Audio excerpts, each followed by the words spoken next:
Bonjour à toutes et à tous, je suis Perrine Raz, directrice marketing chez BeLife et j'ai le grand plaisir de vous accompagner pour cette seconde saison de BeLife Talk, le podcast qui met la santé des femmes en action. Dans chaque épisode, des experts partagent leurs conseils pratiques et vous apportent des clés pour votre bien-être. À quoi s'attendre au juste? À des échanges inspirants, des informations utiles et des solutions naturelles pour prendre soin de vous.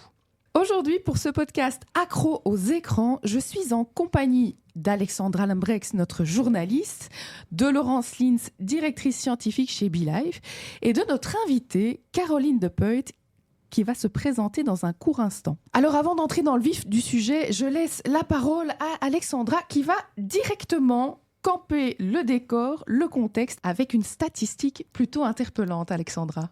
Oui, on va parler chiffres pour commencer. En moyenne, en Belgique, en 2024, un adulte passait 5h30 par jour devant un écran, dont 3 heures devant la télévision. Les 2 heures restantes sont réparties entre les smartphones, les tablettes et les ordinateurs. C'est évidemment un chiffre qui varie selon les professions. Certaines personnes passent l'ensemble de leur journée à travailler sur un ordinateur, par exemple. Cela concerne un quart des travailleurs, selon Statbel, l'Office belge de statistique. Pour le reste de la journée, on parle de temps de loisirs devant les écrans. Il est alors dédié aux réseaux sociaux, au streaming et aux jeux vidéo, Perrine. Merci Alexandra pour cette information sur laquelle nous allons évidemment rebondir en cours d'épisode.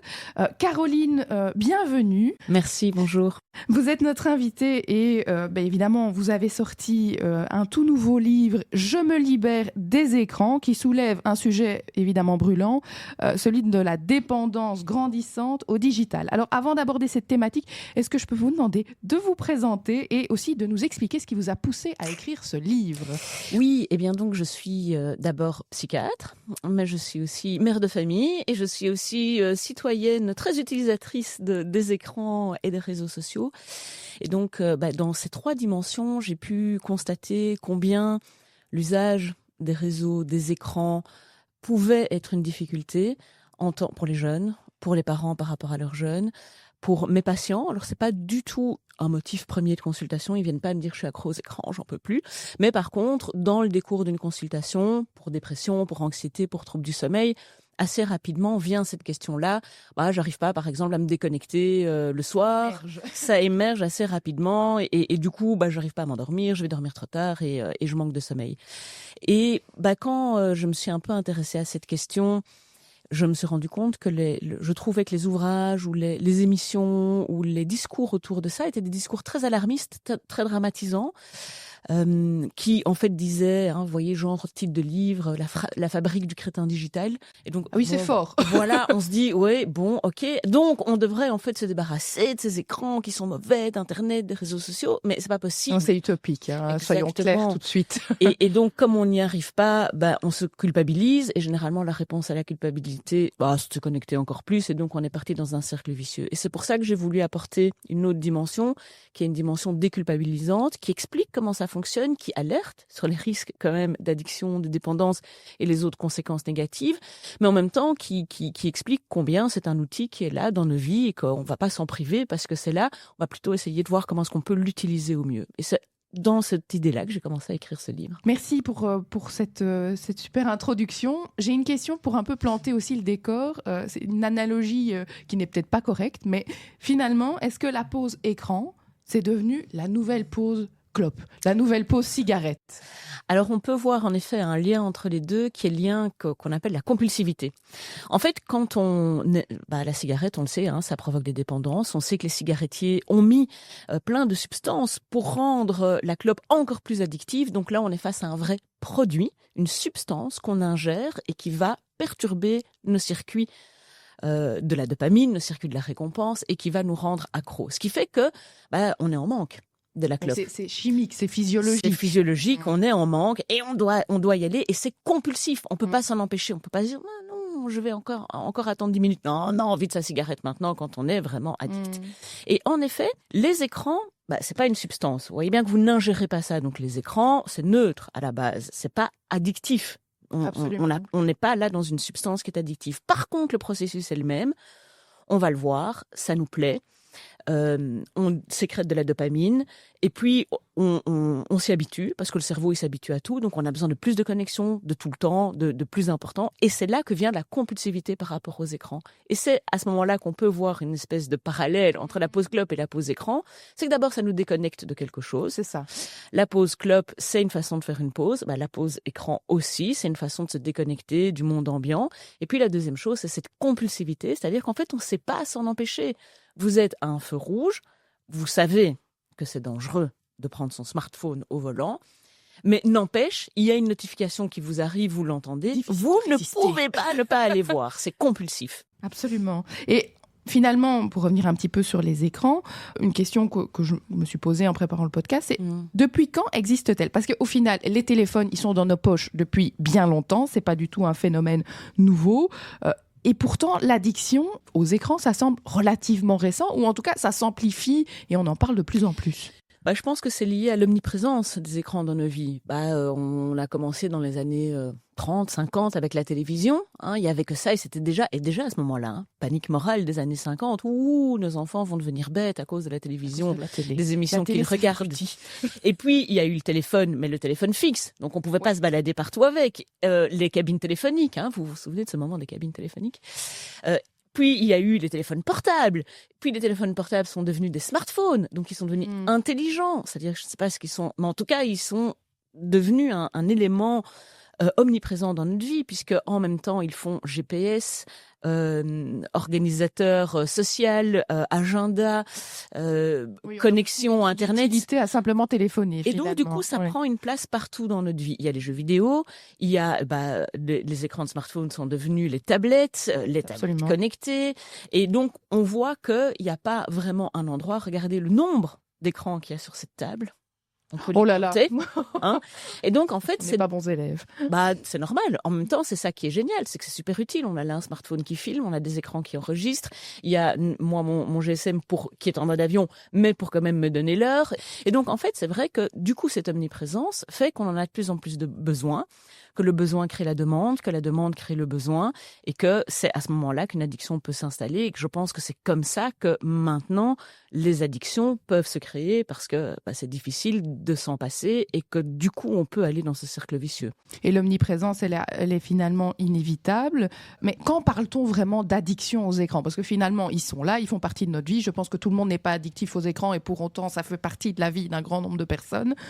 Est-ce qu'il y a un seuil ou des signes qui devraient vraiment alerter pour se dire « Oula, là, je suis en train de passer la limite ». De l'autre côté. Exactement. Déjà, ce qu'on peut dire, c'est que le seuil n'est pas un seuil quantitatif. On parlait juste à l'introduction du temps, de la durée d'exposition aux écrans, et on voit, il y a des gens pour qui c'est leur travail. Il y a une grande exposition, et pourtant, pour autant, on ne peut pas dire qu'ils soient accros parce qu'ils savent se déconnecter. Donc le premier signe, c'est la compulsivité dont on a déjà parlé. Quand on ne peut pas s'empêcher d'aller regarder son téléphone, et qu'on se rend compte qu'en moyenne, on regarde son téléphone toutes les 10 minutes. Donc, énorme, on est là comme ça, en fait, même en réunion, même... On s'en rend pas compte, en fait. Et on s'en rend pas compte, effectivement, et c'est ça la compulsivité. Et quand on se met à s'en rendre compte, c'est-à-dire que dès qu'on prend son GSM, on fait une petite pause, et on se dit, mais est-ce que vraiment je veux me connecter ou pas ? Et on se rend compte qu'on ne sait pas s'en empêcher, ou qu'on sait s'en empêcher. Du coup, on peut être rassuré. Premier signe, compulsivité. Deuxième signe, conséquences négatives. En fait, quand on commence à avoir des conséquences négatives de sa surconsommation, et que malgré tout, on ne sait pas s'en empêcher, inquiétude. Par exemple, un jeune qui voit ses notes chuter en cours, parce qu'il va dormir plus tard, parce qu'il est déconcentré, parce qu'il garde son GSM en classe. Eh bien, conséquences négatives. Autres problèmes conjugaux. Votre compagne ou votre compagnon qui vous dit « Mais enfin, mais t'es tout le temps sur ton GSM, moi j'en ai marre, je peux plus avoir une conversation avec toi ». Conséquences négatives, problème de couple, et vous savez pas vous en empêcher. Troisième conséquence, un accident de voiture, parce que vous êtes tout le temps en train de regarder, parce que vous êtes distrait par votre smartphone. Donc, quand il y a des conséquences négatives et que malgré tout, on ne sait pas s'en empêcher, signe d'inquiétude. Et n'attendons pas l'accident de voiture pour ça. Troisième chose, c'est quand l'apparition de symptômes de manque. on ne peut pas se connecter parce qu'on est en train d'enregistrer un podcast. Donc on angoisse. Et on est mais qu'est-ce qui est en train d'arriver sur mon GSM? Qu'est-ce que je suis en train de rater? J'ai envie d'aller voir, mais je peux pas aller voir et je vais me sentir nerveuse, irritable. Rassurez-vous, c'est Et pas puis dans le du tout moment mon cas. présent, finalement. Et puis dans le moment présent, on est en manque. Et dernière chose, c'est quand on ne fait plus que ça. En fait, ce qui est vraiment super important, c'est garder une flexibilité dans ses activités. Quelqu'un qui bosse et qui a des heures et des heures par jour sur son écran, s'il arrive à se déconnecter le week-end, c'est bon. S'il n'arrive pas à se déconnecter le week-end, ça commence à devenir compliqué. Garder des activités diverses, aller dehors, s'amuser, faire des jeux de société, rencontrer des gens en vrai. Et ça, c'est très protecteur d'une addiction. On parlait justement des impacts négatifs, on en a cité quelques-uns. Alors, on sait, c'est relativement connu que les écrans peuvent affecter la concentration, on en parlait, mais aussi le sommeil. Est-ce qu'il y a des impacts moins évidents? Et je réfléchis en pensant aux femmes qui nous écoutent. Est-ce qu'il peut y avoir des effets sur l'équilibre hormonal ou peut-être le bien-être mental? Des impacts moins évidents et qui sont pernicieux tout de même. Alors l'autre gros impact qui a été vraiment validé par la science, on l'a vu dans toutes les études, c'est la sédentarité et l'obésité. Donc la prise de poids, ça ne plaît pas. Mais donc en effet, quand on est sur son smartphone ou sur ses écrans, ou sur ses jeux vidéo ou sur son ordinateur, on bouge moins. Et en plus, généralement, on est beaucoup plus attiré par la junk food, donc de la nourriture rapide. Il y a un lien vraiment Oui, établi. il y a un lien tout à fait établi entre une mauvaise prise alimentaire et de passer plusieurs heures sur ses écrans. Et donc évidemment, sédentarité et le junk food, ça fait pas bon ménage. Ça fait pas bon ménage. Et donc, en effet, on se bouge moins, on mange plus ou on mange moins bien. Et donc, il y a des prises de poids avec toutes les conséquences qu'il y a, maladie cardiovasculaire, diabète, dépression, parce qu'il y a aussi un lien entre une alimentation dérégulée et des symptômes dépressifs. L'autre chose, c'est ce que vous abordiez pour l'anxiété et la dépression. Il n'y a pas de lien direct, en tout cas à l'heure actuelle, dans les études, il n'y a pas de lien direct. Par contre, il y a des grandes corrélations. Ce qu'on voit, c'est que quand on est fragilisé, quand on n'a déjà pas une bonne estime de soi-même et qu'on va sur les réseaux sociaux et qu'on voit les super photos retouchées de Beyoncé et qu'on se dit « Waouh, mais elle c'est trop une queen et moi je suis vraiment trop naze et comment est-ce qu'ils font eux pour avoir leur vie parce qu'on ne doit pas aller jusqu'à Beyoncé, on voit sa voisine qui nous met ses super photos de son et la club et on y va et on se dit « Mais moi j'y arrive pas, mais moi c'est pas comme ça » et donc en fait on est dans une comparaison négative qui peut induire une baisse encore plus forte de l'estime de soi et donc de l'anxiété et donc de la dépression. Même chose quand on est un peu déprimé, parce qu'on va voir comme information là, on va cibler, notre cerveau va cibler les informations, en plus il y en a beaucoup négatives, l'anxiété informationnelle est quand même très très présente, on voit que le monde est un monde chaotique et qui va pas super bien, donc ça peut augmenter notre anxiété, ça peut augmenter notre perte de vision dans l'avenir et donc ça peut nous faire nous sentir très mal. Et pour les jeunes aussi, et les jeunes femmes par exemple sont très sensibles à la question de l'image corporelle et de l'estime de soi et de cette image qui est en construction. Et on voit un lien entre ce qui est véhiculé comme image irréaliste sur les réseaux sociaux et l'apparition éventuellement de troubles du comportement alimentaire, comme l'anorexie, avec comme pont le « je vais faire un régime pour ressembler à ces belles nanas ». Alors que ces belles nanas, c'est retouché, c'est 2% de la population, c'est pas réaliste. Et c'est pas la vérité, mais on veut quand même y ressembler. Et donc on peut entamer des processus qui sont pas très bons pour le corps et pour l'esprit. Il y a tout de même un lien assez, évident avec l'alimentation. On parlait d'obésité et d'anorexie. C'est vrai qu'on n'y pense peut-être pas directement, mais ce sont des conséquences évidemment inquiétantes. Est-ce qu'on est dépendant aux écrans et on le réalise? Je fais le lien avec l'alcoolisme. On sait qu'un alcoolique, généralement, il est dans le déni. Je pense que ça, c'est quelque chose qui est connu. Est-ce que quand on est accro aux écrans, on est aussi dans le déni ou on s'en rend compte, en fait? Je pense qu'on est dans un espèce de semi-déni. On s'en rend compte. Mais comme de toute façon, on ne veut pas s'en passer, on met ça de côté. C'est un peu la difficulté. C'est pour ça que je trouvais intéressant d'écrire un livre qui va justement dire « Mais non, vous n'avez pas à vous en débarrasser. Vous avez juste à essayer. On a juste à essayer chacun pour soi et en fonction des moments, des périodes, de reprendre une consommation un peu plus maîtrisée. Ouais. Parce que contrairement à l'alcool, c'est pas addictif en soi. Et la grande différence aussi entre les deux, c'est que quand on parle d'accro aux écrans et d'addiction aux écrans, c'est en fait très peu de personnes qui sont dans ce que je disais, le manque, les conséquences négatives, la compulsivité, qui ne font rien d'autre comme activité.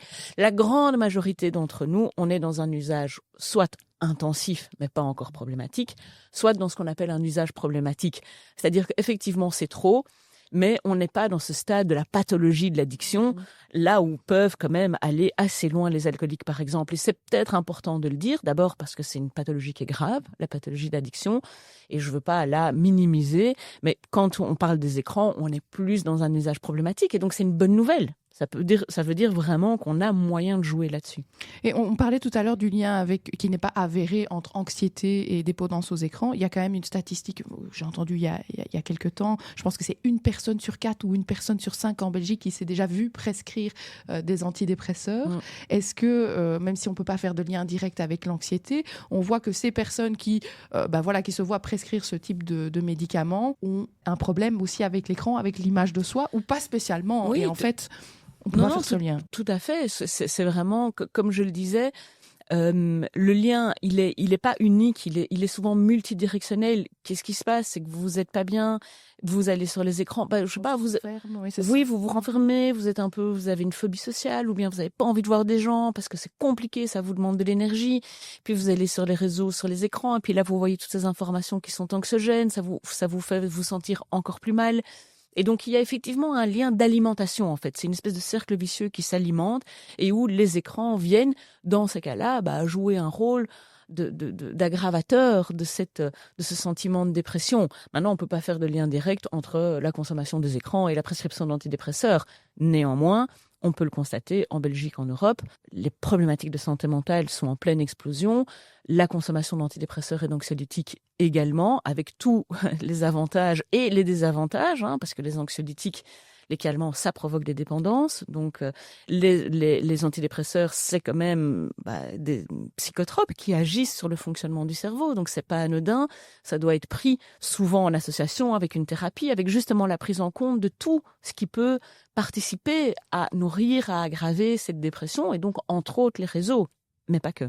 Ou les écrans. Et si on sort de ce côté peut-être plus pathologique de la chose, est-ce qu'on peut se dire aussi, pour prendre finalement un autre point de vue, est-ce que ça peut être un vrai moment de plaisir? On a certaines femmes qui nous disent, moi après une journée de travail, scroller sur Instagram, regarder ma petite série Netflix, en fait c'est mon seul moment de détente. Est-ce que en fait les écrans peuvent être aussi un vrai moment de détente à partir du moment où c'est contrôlé, ou c'est déjà, le fait d'en avoir besoin, c'est déjà quelque part... Non. Totalement, ça peut être un vrai moment de détente et gardons ça, revendiquons ça. Moi, je revendique mon droit à glander dans les réseaux sociaux le soir quand on est marre. Ne culpabilise pas à partir du moment où on n'exagère pas. C'est chouette, ça fait du bien. Effectivement, c'est une diversion, c'est une façon de se divertir, c'est une façon de se reposer le cerveau quand on a été concentré toute la journée. Je pense que c'est vraiment important de revendiquer son droit à glander, à avoir des moments improductifs. On est dans une société qui est totalement obnubilée. Il faut produire, il faut être concentré. Tout notre temps doit être rentabilisé à quelque chose, même le temps de développement personnel. Non, en fait. Notre cerveau, il a besoin de se reposer. C'est pas sa seule façon de se reposer. Mais ça peut, et donc c'est OK. On peut mettre une limite à l'heure de temps. On peut se dire, OK, c'est une demi-heure. Et si, parce que, vous connaissez tout ça, je vais passer juste 10 minutes sur Instagram, et puis moi, 2 heures plus tard, toujours en train de scroller. Donc on peut alors mettre un minuteur, par exemple, en disant, OK, je me réserve 20 minutes et j'arrête après 20 minutes parce que comme ça, je peux reprendre mes autres activités. Mais ce que vous dites là est vraiment très important parce que c'est vrai qu'ici, on a balayé, à partir de quel moment on exagère et on passe au-delà de la limite, mais il faut quand même rappeler que passer un petit peu de temps pour s'extraire du quotidien ou du moment présent, pour se reposer le cerveau sur un écran, c'est pas problématique en soi, à partir du moment où on n'est pas dans quelque chose d'exagéré, comme vous l'avez expliqué tout à l'heure. Merci Caroline. Alors, je pense qu'on peut poursuivre avec Alexandra, qui a une information importante à nous partager et qui ne manquera pas de nous faire réagir. C'est une observation en tout cas de différentes études. La crise sanitaire et les confinements ont augmenté le temps passé derrière les écrans. Ça vaut pour les adultes, mais ça vaut aussi pour les enfants. Il y a des cours qui ont été donnés en ligne, des réunions Teams qui se sont multipliées et on a gardé ce réflexe, par exemple, pour les réunions Teams. Ce sont des alternatives qui sont développées pendant le confinement, donc, mais qui ont été conservées par la suite. Merci Alexandra. Alors, dans ce deuxième volet, nous allons aborder finalement la problématique des écrans, mais aussi de la charge mentale. Et on sait que les femmes sont les championnes de la charge mentale. En tout cas, c'est ce qu'on entend beaucoup. Et en particulier, les mères qui jonglent souvent entre le travail, la famille et finalement toutes les choses qu'il y a à faire au cours d'une journée. Est-ce que vous pensez que les écrans sont devenus pour ce public en particulier, un faux refuge ou un amplificateur de stress? Ça peut être les deux, ça dépend comment c'est vu. Ça peut tout à fait être une super aide à l'organisation, en fait. Un écran qui vous rappelle, qui vous note, je sais pas moi, l'agenda connecté avec son mari, comme ça, il peut aussi participer à la charge mentale. Oui, ou bien des applications là qui permettent maintenant de partager les tâches Donc on peut de manière plus efficace. L'utiliser, les to-do list qu'on peut mettre sur son smartphone. Donc je pense qu'on peut l'utiliser de façon aussi positive. Et par contre, effectivement, le problème des femmes, c'est qu'elles ont que 24 heures dans une journée. Or, les femmes, en fait, elles devraient avoir 36 heures dans une journée parce qu'elles ont à s'occuper. Parce que maintenant, c'est super, hein, la révolution féminine et tout ça, l'émancipation, c'est génial. Mais qu'est-ce que ça a donné chez nous? Ça a donné plus de boulot. Mais oui, parce que non seulement on doit travailler, on doit gagner notre vie, on doit être autonome financièrement, on doit être indépendante, mais aussi on doit quand même faire des enfants encore, hein, parce que, allez, ça commence à venir cette idée que les femmes ne doivent pas spécialement désirer d'enfants, mais bon, on n'est pas encore tout à fait là. Et puis ces enfants, faut les élever, il faut être une super maman. Donc il faut leur proposer des activités ludiques, il faut que leur nourriture elle soit bio, qu'elle soit sourcée que on puisse faire bébé nageur et puis aller convier au judo et à l'équitation et les rechercher et puis malgré tout il faut qu'on soit quand même une bonne épouse ou une bonne compagne, hein. Il faut pas oublier sa sexualité et puis l'autre et puis le choyer et puis qu'on soit choyé et puis garder des moments à deux. Et puis il y a la vie sociale avec les amis et puis là c'est quand même sympa quand on les accueille, que la table est tellement bien dressée, que nos amis nous disent « Waouh, comment tu fais? T'as fait des cours de composition florale, c'est trop génial. » Ben oui, on a fait des cours de composition florale justement pendant la nuit. Et donc avec tout ça, on aurait besoin de 36 heures sur 24. Et donc si vous rajoutez là-dessus un temps perdu parfois à s'angoisser sur les réseaux sociaux, parce que moi parfois je vous dis j'ai quitté X parce que j'allais là-bas, je m'énervais à lire ces trucs horribles, à essayer de pas répondre en me disant je veux pas alimenter un truc viral, et puis après à me dire mais pourquoi je m'inflige ça au fond? Pourquoi est-ce que dans ma vie qui est chargée avec tout ce temps que je n'ai pas, je perds du temps à m'infliger ça? J'ai quitté X. Je le dis, coming out. Passe à l'action. Oui, mais donc effectivement, du coup, ça peut rajouter quelque part une difficulté et une charge mentale supplémentaire si ça prend trop de place, si on l'utilise mal. Mais je reviens au début, il y a aussi une façon de se détendre là-dessus ou de profiter des outils qui sont là pour essayer de nous faciliter un peu la vie. Alexandra, à propos du multitask média, je pense que vous avez aussi une information qui permet peut-être de confirmer ce qu'on est en train de se dire. Mais alors en tout cas, il y a différentes études qui montrent que les femmes s'exposent plus facilement à différents écrans que les hommes, parce que les femmes vont sans doute plutôt mettre les enfants devant la télévision le temps qu'elles préparent leur repas et puis jongler avec leur téléphone et sans doute répondre à un dernier mail du boulot. Et c'est différentes études qui prouvent cela, notamment celle qu'on a mentionnée de Stadbell plus tôt dans cet épisode. Merci Alexandra. Et toute petite parenthèse justement sur le multitasking digital, hein, qui est vraiment le fait de, on répond à un mail, en même temps on s'occupe des devoirs des enfants, on scrolle sur la recette de cuisine, on sait que c'est devenu un petit peu la norme, mais en fait, est-ce que ça permet d'être vraiment productif? Une petite parenthèse, mais c'est quand même intéressant. Tout à fait, c'est un mythe, hein, ce multitasking. Et le fait que les femmes soient multitâche, c'est un mythe également. C'est un mythe également. En fait, notre cerveau ne peut faire qu'une action les unes après les autres. Alors parfois elle le fait très rapidement, on est d'accord, et elle peut switcher très rapidement. Donc c'est un mythe, une femme est capable de faire plusieurs choses en même temps. Il faut arrêter de dire ça. Il faut arrêter de dire ça. Et donc quand on est sur son GSM, on n'est pas sur son écran de télévision, et quand on est sur son écran de télévision, on n'est pas à la conversation avec son enfant, et quand on est à la conversation avec son enfant, on n'est pas à la cuisson des carottes.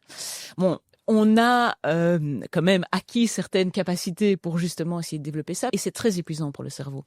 Le cerveau est très épuisé de devoir comme ça faire des allers-retours permanents entre différentes tâches qui activent différentes zones cognitives et différentes zones du cerveau. Donc c'est assez épuisant de faire ça. Et peut-être une question un peu plus large pour revenir aux écrans. Comment finalement on reprend le contrôle de tout ça sans avoir l'impression de se priver? Parce qu'on l'a dit, ça peut, passer une demi-heure sur son écran, ça peut permettre de faire une petite pause dans sa journée et il n'y a pas de mal à ça. Mais comment on reprend le contrôle sans finalement avoir ce sentiment un peu de décrocher de la société, de se dire oui, mais si je ne vais plus jamais sur mon écran, je ne suis plus au courant de ce qui se passe dans la vie de mes amis, je ne suis plus au courant des dernières tendances, etc. Comment on fait le juste équilibre? Mais ce que vous dites est assez remarquable de ce qu'on me dit en général. Il y a une vision un peu tout ou rien. Ouais, mais oui, c'est ça, c'est blanc ou noir. Je serai plus au courant, et avec ce faux mot, le fear of missing out. En fait, c'est pas du tout comme ça. Il y a plein de nuances entre. Je veux dire, on peut vraiment se déconnecter. Là, j'ai déconnecté mon GSM, ça va, hein. Le ciel va pas me tomber sur la tête, ma journée n'est pas foutue, ça va aller, je vais récupérer, tout va bien, quoi. En fait, on peut se déconnecter à certains moments. Et donc, je pense que la première chose, c'est se rendre compte de où on en est dans sa consommation. Moi, c'est ça que je propose dans un premier temps. C'est vraiment d'activer nos capacités à nous de prise de distance. C'est ce que j'appelle les capacités du cortex préfrontal, hein. On a des outils dans notre cerveau qui nous permettent de faire ça, de nous dire où est-ce que j'en suis, comment est-ce que je peux prendre distance, où est-ce que j'en suis dans ma consommation. Et à partir de là, de choisir des moments de déconnexion et d'en profiter. De vraiment que ce soit pas un truc qu'on subit. Oh, je devrais me déconnecter, je vais le faire, mais je le fais pas. Et j'ai j'ai décidé, je l'ai programmé, c'est bien et c'est bon. Je programme ma demi-heure de connexion, hein. Eh ben, je programme aussi ma demi-heure de déconnexion. Je range mon GSM, je mets mes écrans en veille, je fais autre chose, je découvre d'autres activités, je maintiens d'autres activités. Et quand c'est choisi, que c'est assumé, que c'est fait avec plaisir et que c'est fait aussi parce qu'on se rend compte qu'en faisant ça, on prend soin de soi, on prend soin de sa santé mentale, on prend soin de sa santé physique, bah, c'est beaucoup plus facile en fait. Alors Caroline, on l'a évoqué rapidement tout à l'heure, les femmes sont aussi parfois des mères et voilà, la question des écrans et des plus jeunes, c'est pas toujours évident. On a beaucoup de mamans qui nous disent se sentir finalement un peu impuissantes face au temps d'écran de leurs ados. Comment on impose entre guillemets, des limites sans tomber dans le conflit et la négociation permanente? Ça, c'est vraiment un défi. Exactement. Et alors, première chose, c'est peut-être de se rappeler que tout ça n'est pas si mauvais. Parce qu'en fait, on est bassiné à longueur de journée à dire que les jeux vidéo rendent violents. Hein, par exemple, on a vu, il y a eu cet épisode en France avec un jeune qui a perdu une partie sur Fortnite, qui est sorti et puis qui a tué une petite fille. Dramatique. Et du coup, hein, on a nos grands pseudo-intellectuels français qui se gargarisent de les jeux vidéo rendent violents. Pas du tout. Donc, rappelons-le. Aucune étude ne le prouve. Les jeux vidéo ne rendent pas violents. Ce garçon avait un problème de trouble du contrôle des impulsions bien avant de jouer aux jeux vidéo. Et c'est ça son problème. C'est sa violence intérieure. Alors, souvent, ce qui se passe, c'est que quand on joue beaucoup à des jeux vidéo, c'est peut-être qu'on est dans une structure familiale qui vous laisse faire et qui est une structure familiale qui est peut-être elle-même en difficulté. Donc, il y a parfois comme ça des liens qu'on peut faire. Mais les jeux vidéo, en fait, ils ont du positif. Ça stimule la concentration, ça stimule le travail en équipe. Ça permet vraiment d'avoir une rapidité de réaction et ça permet, comme il y a des jeux multijoueurs maintenant, de se dire ensemble, on va mettre des stratégies ensemble. Ça permet d'être tolérant à l'erreur parce qu'en fait, hein, vous voyez, avant de passer le niveau supérieur, hein, il faut faire 100 fois game over. Bah, ils se découragent pas. Ils disent non, pas de problème, voilà, ok, c'est un échec. Bah, j'ai pas trouvé la bonne solution, je vais chercher une autre solution. Et donc tout ça fait que maintenant, il y a des recruteurs qui valorisent le fait d'être gamer et qu'on le mette sur son CV. Donc, on peut sortir un peu de la panique autour de tout ça en se disant, non mais ça va, c'est bon. D'abord, 98% des jeunes jouent au moins 1 heure par jour. Donc, c'est quelque chose qui est tout à fait rentré dans le commun. Et si on reste avec cette idée, c'est mauvais, ils font rien d'autre, bah, au fond, on va bloquer les conditions du dialogue. Et donc, à partir du moment où on se dit, je vais un peu me calmer avec ça, c'est ok qu'il puisse jouer, je vais un peu lâcher la grappe, c'est bon, voilà, je vois qu'il y a des trucs positifs. Je peux réinstaurer un dialogue avec mon ado. Parce que lui voit aussi qu'il n'est pas face à sa daronne, à sa mère qui est là, qui en peut plus, et il va lui-même se couper et aller encore plus jouer. Donc on peut réinstaurer un dialogue. Et ce dialogue peut être du côté de l'intérêt. C'est à quoi que tu joues? Montre-moi. Et on peut être très étonné au fond des capacités de notre enfant à faire des trucs plutôt pas mal en fait sur ces jeux vidéo, ou plutôt violents, hein, on est d'accord qu'il y a des jeux très violents. Mais ce dialogue permet aussi que ce qu'on va mettre en place pourra être accepté des deux parties. C'est super que tu joues aux vidéos et d'ailleurs, ça t'apprend à jouer en équipe, ça c'est génial.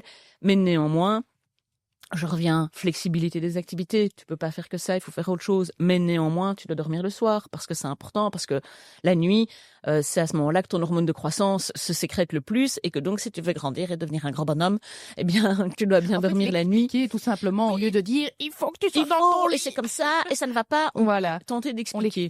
Et puis, on met donc des limites. Et ces limites, elles peuvent être plus acceptées par l'ado qui se sent respecté, qui se sent reconnu dans son besoin de jouer parce qu'il a besoin de jouer. Et moi, désolée, je jouais pas aux jeux vidéo quand j'étais enfant, mais je passais des heures devant Club Dorothée. Franchement, est-ce que c'est mieux? qui peut dire que c'est mieux ou que c'est moins bien? Globalement, je pense qu'on est dans le même ordre et c'est ok. Voilà, comme je le disais, d'abord les parents ont besoin de se reposer de temps en temps, et donc eux, heureusement qu'ils avaient Club Dorothée le samedi matin pour dormir, hein, ils pouvaient nous mettre devant. Donc, et nous, en tant qu'enfants, on a besoin aussi de se détendre, et à un moment, il faut arrêter les jugements de valeur. Et cette rencontre permet aussi que si ça se passe mal, on peut revenir à ça. On peut dire, écoute, d'abord, si ça se passe mal, si par exemple il y a un harcèlement ou un cyberharcèlement, l'enfant il peut venir vous en parler. Alors que si vous êtes juste en guerre à ce propos-là, ce sera l'omerta, ce sera le silence.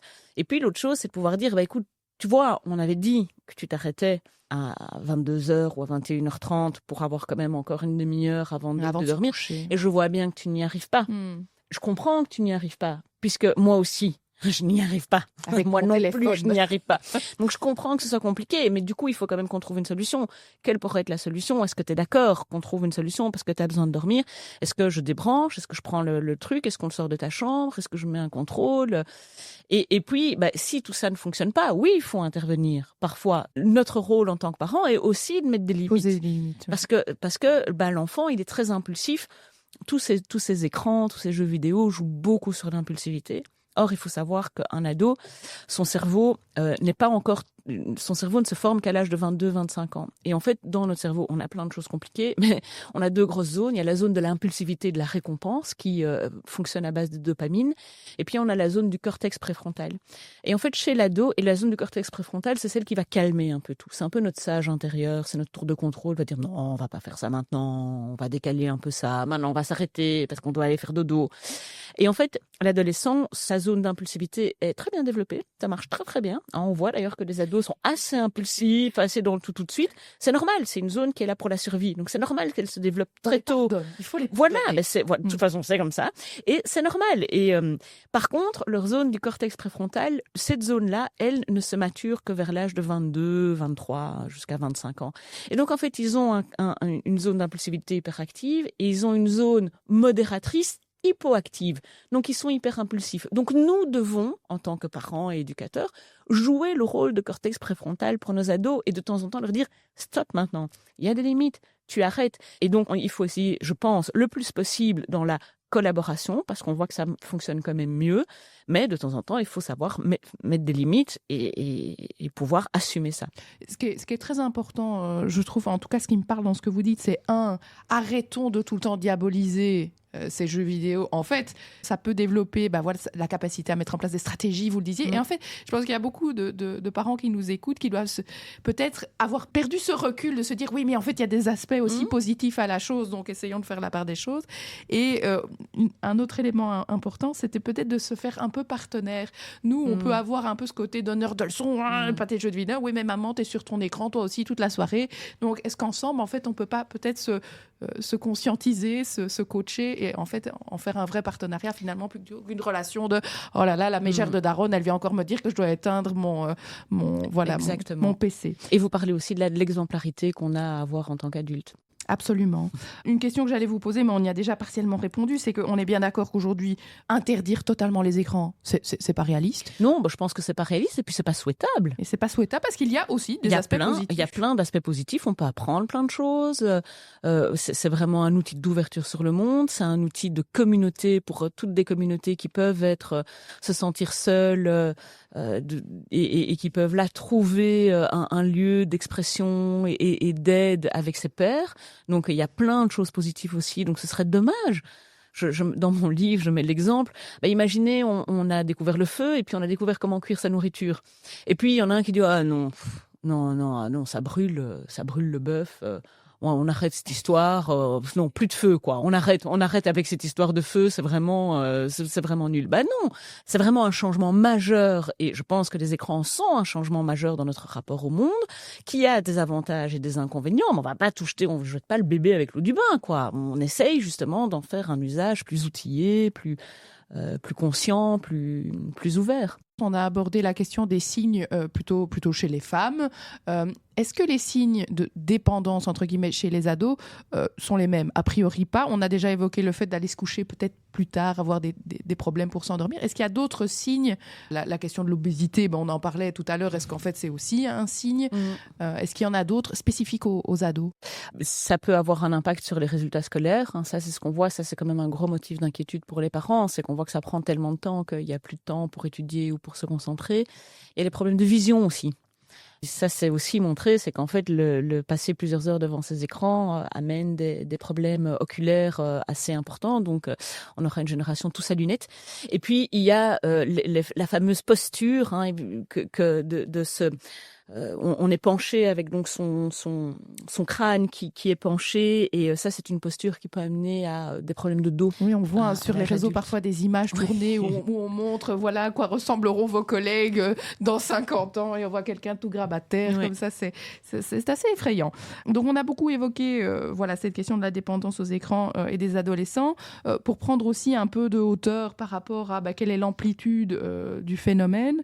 Je propose qu'Alexandra nous partage aussi une petite statistique très intéressante et alarmante, même si on dédramatise tout ça, comme on l'a vu avec Caroline. Évidemment, c'est toujours des chiffres qui sont tirés de l'étude de Statbel. En Belgique, 80% des adolescents âgés de 10 à 17 ans passent plus de 2 heures par jour devant un écran en semaine. Ça monte à 91% des adolescents pendant le week-end.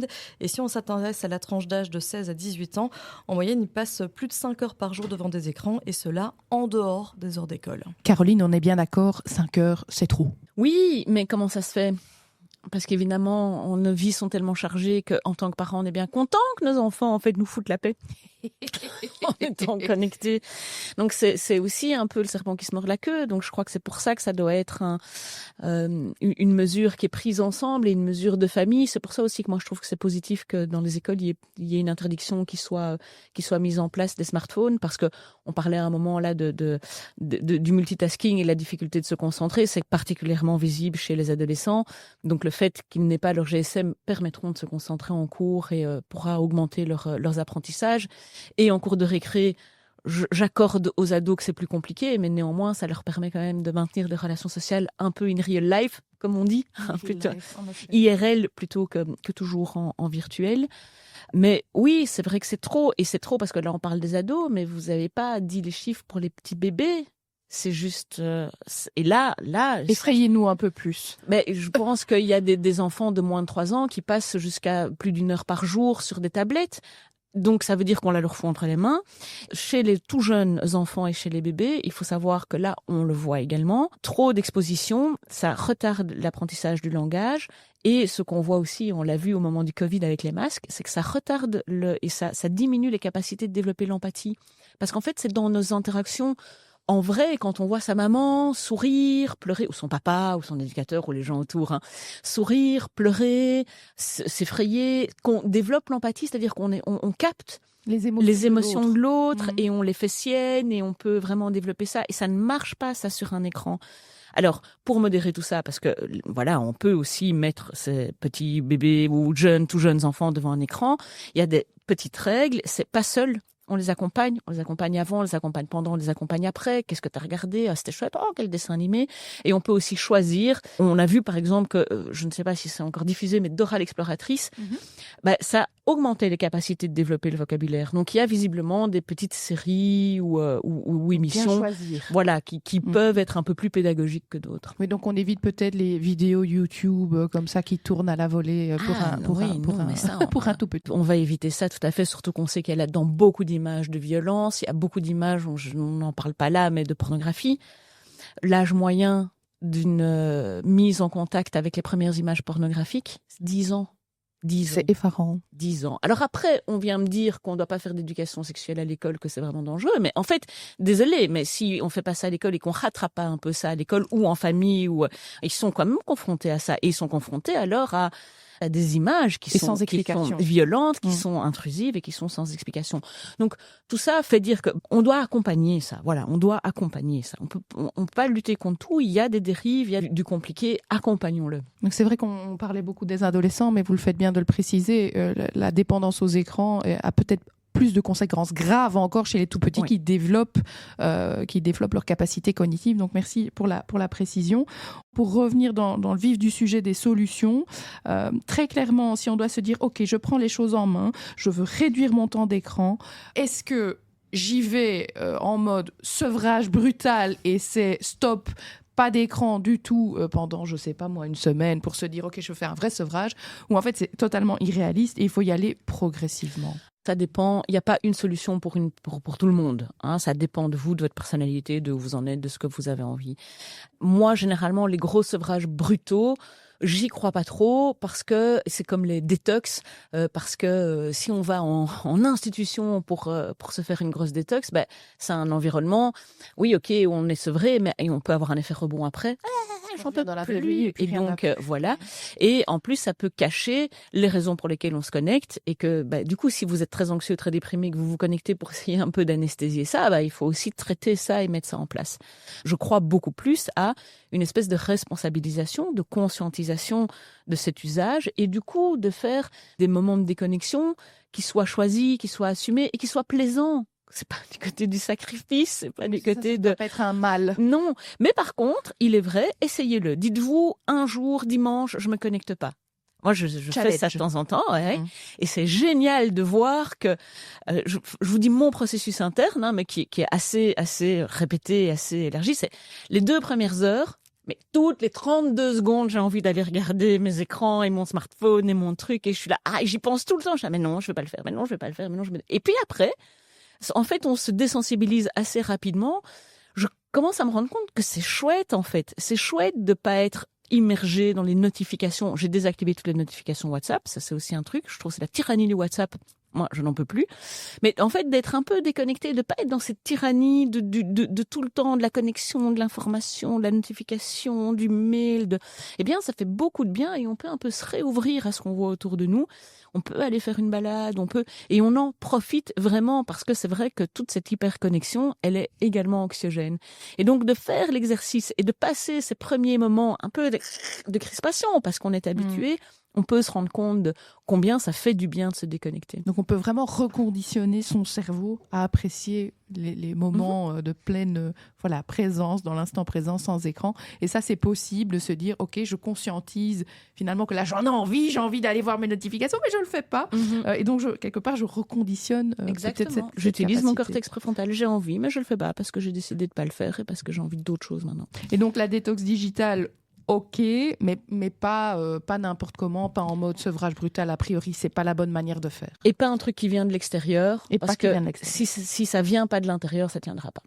Vous aviez évoqué la question des applications aussi qui peuvent être super aidantes en fait dans un quotidien et donc ça peut avoir aussi des aspects positifs. Alexandra, je sais que vous avez aussi une petite actu sur le sujet des applications. Est-ce que vous pouvez nous en dire plus ? Les iPhones, ils ont une application intégrée qui vous permet, par exemple, vous limiter dans le temps si vous voulez bloquer 2 heures votre téléphone pour ne pas pouvoir y toucher, pour ne pas pouvoir avoir accès aux réseaux sociaux, etc. C'est possible. Il existe aussi Google Family Link qui permet de définir les limites d'utilisation, mais aussi de surveiller les activités des enfants si vous les mettez devant des écrans. Je dis enfants, je parle plutôt d'ados parce que Caroline Depeuil l'a bien précisé, des enfants, il faut les accompagner dans leur consommation des écrans. Il existe aussi Stay Free, donc S-T-A-Y espace F-R-E-E. C'est une autre application qui vous alerte en cas de surconsommation d'écran. Et donc, elle vous propose aussi des statistiques et un mode de blocage comme d'autres applications.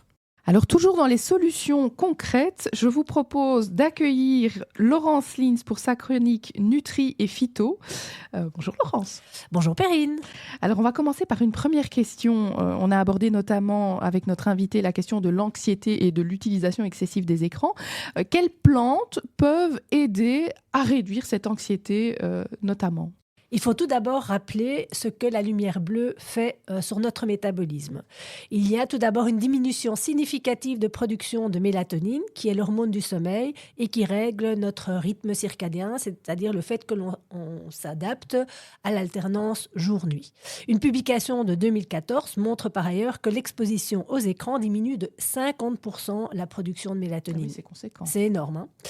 Cette diminution de mélatonine va avoir un autre effet, c'est qu'elle va diminuer la production de cortisol, qui elle est l'hormone du stress et elle-même va diminuer la production de sérotonine, qui est l'hormone de la zénitude. On voit qu'il y a vraiment des effets en cascade. Et tout ceci va en fait augmenter les phénomènes inflammatoires, et notamment au niveau des neurones, ce qui peut provoquer un déclin cognitif. Donc en bref, on dort moins bien, on est plus anxieux et on diminue nos performances cognitives. C'est vraiment un effet qui n'est pas négligeable. Donc en phytothérapie, on va pouvoir se tourner vers des plantes qui vont aider à réduire le stress, comme l'ashwagandha, qui est une plante adaptogène qui va en fait réguler la production de cortisol. On a également la rhodiola ou la passiflore qui, elles, vont avoir un effet calmant. Et donc, on peut les prendre soit sous forme de poudre. On va par exemple trouver l'ashwagandha dans des magasins bio sous forme de poudre ou bien dans des compléments. Il y a également certains micronutriments, comme le magnésium, qui vont diminuer le stress. Donc, on sait que la forme acétyltaurinate est la forme qui est la plus effective pour diminuer le stress. On a également les vitamines B qui vont soutenir notre système nerveux et certains acides aminés, comme la L-théanine qu'on va trouver dans le thé ou le GABA, qui est l'acide gamma-aminobutyrique. Désolée, c'est pas toujours évident, qui ont des effets en fait inhibiteurs sur l'excitation neuronale. Laurence, tu viens de citer notamment la rhodiola ou la passiflore pour un effet calmant. Est-ce que finalement, ces plantes peuvent aussi contribuer à améliorer le sommeil, après notamment une exposition prolongée à la lumière bleue, ou il y a d'autres solutions ? Alors, ces plantes peuvent être utilisées. Comme on voit qu'il y a une diminution de production de mélatonine, eh bien, on va chercher des plantes ou des nutriments qui vont augmenter la production de mélatonine. Alors, on peut soit se tourner vers des plantes qui sont plus sédatives que la rhodiola ou l'ashwagandha, par exemple la valériane, la mélisse ou la passiflore, que l'on va pouvoir prendre en infusion avant d'aller dormir. Mais on peut aussi se tourner en micronutrition vers des compléments à base de mélatonine. Là, carrément, on prend de la mélatonine pour pallier à ce manque de production. Ou alors, on va vers des compléments qui contiennent du tryptophane, qui est l'acide aminé, qui est précurseur de la sérotonine ou de la mélatonine. Et donc, il y a une chose qui est très importante dans ce cas-là, c'est que les compléments à base de tryptophane doivent se prendre vers 17-18 heures pour en fait optimiser la production de sérotonine et de mélatonine au moment du coucher. Donc pas à 21h ou à 22h quand on va se coucher, ça marche pas.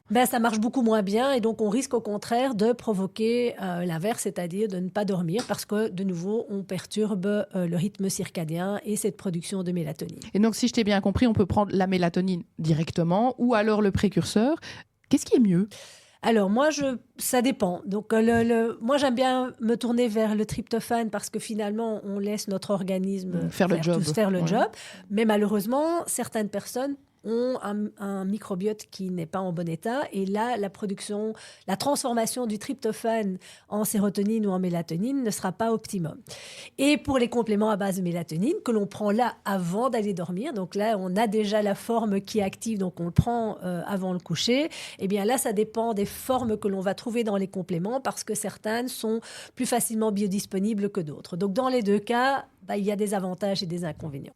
Merci Laurence. Alors pour revenir à l'alimentation, vraiment au contenu de notre assiette, est-ce qu'il y a des aliments qui peuvent aider à contrer les effets néfastes de la lumière bleue sur notre métabolisme ? En clair, qu'est-ce qu'on peut manger pour pallier à ces effets, mais aussi pour soutenir la concentration ?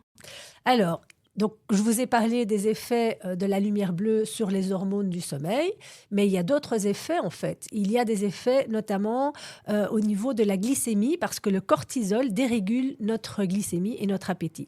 Et donc, ça implique une chose, c'est qu'effectivement, on produit moins de sérotonine et s'il y a moins de sérotonine, on va augmenter les fringales nocturnes. Et en plus de ça, comme on dérégule notre glycémie, qu'on augmente les fringales nocturnes, tout ceci va entraîner un risque de prise de poids et aussi on va augmenter les risques de développer du diabète. Une étude de 2019 montre que l'exposition prolongée aux écrans augmente de 8% les risques de développer un diabète. Donc, c'est pas négligeable non plus. On parle souvent de concentration, de sommeil, mais c'est vrai que l'impact sur la glycémie, on le connaît moins et pourtant c'est très important. Oui, c'est tout à fait réel. Et alors, il y a un autre effet, c'est que si on mange devant nos écrans ou en train de scroller, eh bien, notre cerveau va être moins réceptif aux signaux de satiété et donc on va consommer plus de calories que nécessaire. Et à nouveau, une étude de 2013 montre qu'on ingère 25% de calories en plus si on mange devant notre écran. Et ça, c'est les kilos qui arrivent. Tout à fait. Et donc, le premier conseil, c'est de ne pas manger devant son écran ou en scrollant. Alors, si on revient au niveau nutritionnel, comme je vous ai dit, ça induit un état inflammatoire, donc le fait d'être exposé trop à la lumière bleue. Donc, on va se tourner à nouveau vers une nutrition, une alimentation anti-inflammatoire et antioxydante, donc le fameux régime méditerranéen dont je vous ai déjà parlé plein de fois. On sait que tu es fan, hein. Tout à fait. Militante du régime méditerranéen. Mais c'est vrai, il est très efficace, il faut le rappeler. Et donc, je rappelle, le régime méditerranéen, c'est d'augmenter sa prise d'oméga 3 via des poissons gras, les huiles végétales comme le chanvre ou le colza, et également se tourner vers des légumes et des fruits colorés parce que ça contient des polyphénols, des antioxydants et des épices comme le curcuma ou le gingembre. Donc de la couleur dans l'assiette et pas des trop gros poissons aussi. Hein. Voilà, plutôt des petits poissons gras, donc sardines, anchois, etc. Moins de mercure. Ou des fruits de mer aussi, donc on peut manger des moules, des huîtres. Donc c'est très bien pour notre santé de manière générale. Et donc si on veut lutter, donc ça c'est vraiment pour lutter contre l'inflammation. Si on veut lutter contre le stress, eh bien comme je vous l'ai dit, micronutriment intéressant, le magnésium, eh bien on peut trouver du magnésium dans le chocolat noir ou dans les amandes. Donc chocolat noir. Le chocolat noir, allez. Allez, donc comme quoi, l'alimentation qui est saine n'est pas forcément toujours rédhibitoire, exactement. Et donc si on veut augmenter la production de mélatonine, on va se tourner vers des aliments qui sont riches en tryptophane, donc comme les bananes, les noix de cajou ou le fromage frais. Petite collation intéressante vers 17h, on mange une banane avec quelques noix de cajou et un petit fromage frais, donc ça va augmenter notre production de sérotonine et de mélatonine. Et enfin, si on veut booster sa concentration, on va se tourner vers des aliments à faible charge glycémique, donc c'est-à-dire qui contiennent des sucres complexes, comme les légumineuses, les céréales complètes ou les légumes racines. Il faut également se tourner vers des sources de bonnes protéines qui contiennent par exemple de la tyrosine qui va booster notre concentration, comme les graines de courge, les œufs, les amandes. Et enfin, on peut penser au thé vert qui contient de la L-théanine qui va quelque part calmer le jeu et donc augmenter notre concentration et diminuer le stress. Merci Laurence. Donc on rappelle que les solutions, elles commencent évidemment dans l'assiette avec les bons ingrédients, les bons nutriments. Et il existe aussi évidemment des solutions en complémentation pour venir soutenir finalement cette alimentation. Mais il faut faire les choses dans le bon ordre. Oui, tout à fait. Donc c'est clair que je pense que si on a un sommeil perturbé, les compléments, ce n'est vraiment pas juste une option. Ça peut vraiment aider à récupérer un sommeil qui est récupérateur. Et donc après ça, on peut retrouver tous les ingrédients, donc le tryptophane par exemple, ou la tyrosine, via les aliments, mais la complémentation peut vraiment être une aide pour retrouver un sommeil réparateur. Merci Laurence. Alors Caroline, on évoquait tout à l'heure, on a déjà évoqué plein de solutions très concrètes que Alexandra nous résumera aussi tout à l'heure. Les femmes qui nous écoutent là tout de suite, si elles se reconnaissent dans vos propos, elles se disent oui, c'est vrai, j'ai un petit souci avec les écrans. Quelle est la toute première chose qu'elles peuvent faire dès aujourd'hui ? Parce que parfois on se dit « Ah oui, je vais prendre ça en main, je vais faire des grands plans. » Mais aujourd'hui, là tout de suite, on se dit « J'ai envie de faire quelque chose, qu'est-ce qu'on fait ?» Désactiver les notifications. Première chose. Deuxième chose, on en a parlé, mettre des limitations. Par exemple, sur l'utilisation des réseaux sociaux, au bout de 45 minutes, ça se bloque. On peut le débloquer. On n'est pas dans une. On peut le débloquer, mais ça demande de rentrer un code et donc de se dire est-ce que j'ai vraiment envie de le débloquer. Troisième chose, mettre des périodes de mode avion. Donc j'ai envie de préparer à manger, d'être tranquille, d'écouter de la musique en même temps. Je mets en mode avion. Choisir des moments sans écran, à table, en famille, c'est un moment génial en fait où on peut se parler, se voir. Donc pas de JT à table quand on mange, pas d'écran. On met les écrans en dehors, on ne les regarde plus. Donc, le fait, en fait, de voir son smartphone fait qu'on y pense et que ça nous déconcentre et qu'on a envie de le regarder. Donc, ne le mettons pas à table. Même si on ne le regarde pas, mettons-le ailleurs. Mettons-le dans une boîte, dans un tiroir et puis on ira le rechercher après. Si on a envie de se concentrer, même chose. On met en mode avion dans un tiroir. On ne le voit plus, on le sort de la vue, on sort de notre esprit. C'est des petites choses hyper simples à mettre en place. Mais c'est facile. Hyper simple, et déjà ça vous libère pas mal de temps, pas mal de charges et pas mal de connexions inutiles. Merci Caroline, c'est très concret, c'est exactement ce qu'on attendait. On arrive déjà à la fin de ce podcast. Alexandra, je me tourne vers toi. Voilà, est-ce que je peux te demander, il y a plein de choses intéressantes qui ont été dites évidemment, et notre but c'est que vous ressortiez de ce podcast avec vraiment des clés très concrètes. Est-ce que je peux te demander de faire un petit résumé de tout ce qu'on s'est dit. Je sais que c'est une tâche qui n'est pas facile, mais vas-y. On va essayer de faire ça bien. La première chose à retenir, c'est que la consommation d'écran, elle varie en fonction des personnes. On n'a pas tous le même métier, on n'a pas tous les mêmes habitudes, et donc il faut prendre ça en compte dans sa propre analyse de consommation des écrans. Il y a plusieurs signes qui peuvent nous aider à repérer des difficultés dans la consommation des écrans. Il y a le fait que ça puisse devenir une addiction. Ça, c'est à garder en tête dans la façon dont on consomme l'écran. Il n'y a pas de seuil quantitatif, ça Caroline Depeut l'a bien dit, mais le premier signe, c'est la compulsivité, le fait qu'on regarde son écran toutes les 10 minutes, c'est quelque chose qui doit attirer notre attention.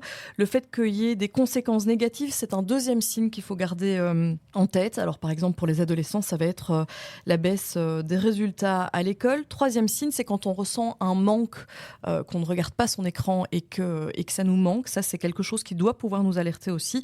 Et puis quand on perd la flexibilité qui peut être liée à la consommation d'écran, c'est quelque chose qu'il faut garder en tête également. On retient aussi que pour les enfants, évidemment, on accompagne la consommation d'écran, on vient de le dire. Il ne s'agit pas seulement de les mettre devant l'écran pour avoir la paix pour préparer son repas, même si on est tenté de le faire. Il faut par exemple créer la discussion après ce que l'enfant a regardé. Il y a plusieurs choses qui peuvent être mises en place pour permettre de se sevrer doucement sans que ce soit brusque. Il y a une responsabilisation à mettre en place, il y a une prise de conscience à créer. Il faut que ça vienne de la personne concernée directement et pas que ce soit un ordre externe. Premier conseil que nous donne Caroline Depeut, c'est de désactiver les notifications. On peut bloquer son téléphone pendant certaines heures, mais en gardant le contrôle et en pouvant le débloquer si on le souhaite. On peut se créer des moments sans écran. Caroline Depeut donnait l'exemple du souper à table où on a l'occasion de se voir et donc de s'ancrer dans le moment présent. Eh bien, laissez votre téléphone sur le côté. Et puis, on peut aussi se créer des moments de téléphone en mode avion. Et alors, dernière petite information qu'on a évoquée pendant cet épisode sur laquelle j'ai envie de revenir, c'est le fait que les jeux vidéo ne soient pas systématiquement adiabolisés parce qu'ils permettent de développer la concentration, le travail en groupe, de développer la tolérance à l'erreur aussi. Bref, il y a des qualités qui sont liées aux joueurs de jeux vidéo et qui sont même recherchées par certains recruteurs. Je pense que c'est une information qu'on peut mettre en avant également. Merci beaucoup Alexandra, merci à tous pour ce podcast. Merci Caroline, je rappelle les références de votre livre « Je me libère des écrans » aux éditions Racine. Évidemment, si on veut aller plus loin, c'est à mettre sur sa table de chevet. Merci pour tous ces bons conseils et à très bientôt. À bientôt, au revoir. Nous vous retrouvons avec grand plaisir pour un prochain épisode le mois prochain, toujours consacré à ces mauvaises petites habitudes. Nous avons abordé la question de l'alcool, aujourd'hui celle des écrans avec Caroline Depeut, et nous allons parler en troisième volet du sucre. Si cet épisode vous a plu, évidemment, n'hésitez pas à vous abonner à notre chaîne de podcast, à partager cet épisode et aussi à nous donner une note pour faire rayonner notre podcast. Merci et au mois prochain.